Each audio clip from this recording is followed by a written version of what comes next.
The Little Riding Hood. There was a girl whom her mother had made a pretty cloak.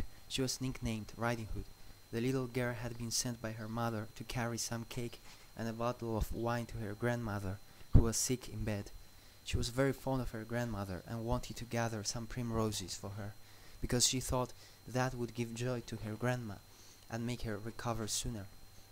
As Little Riding Hood picked up the flowers, the day drew on and night fell upon the forest, but she wasn't scared because she had gone to her nanny's many times before, and she knew the path even in the dark of a moonless night.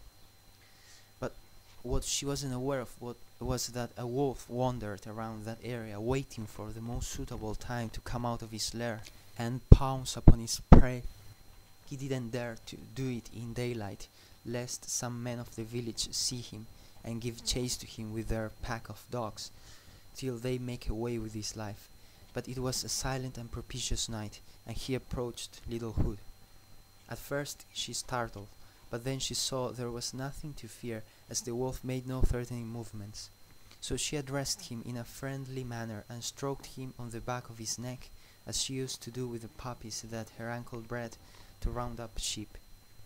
The wolf was in the point of showing his jaws and satiating his appetite on her, but one of the words she had just said called his attention.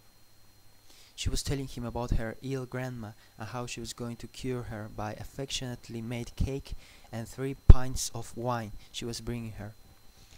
He had heard of wine before, but he had never tasted this elixir of the gods. He mildly asked her to give him to try just a small drink. He explained his life was full of hazards, and men were the greatest ones, so he couldn't dream of getting some wine at a shop. She sympathized with him and without further delay gave him the bottle of wine for him to have a taste of man's product. He felt the sourness tickling his tongue, then his throat, and then he was thirsty and couldn't quench his thirst. He swallowed the bottle all at once with no better result.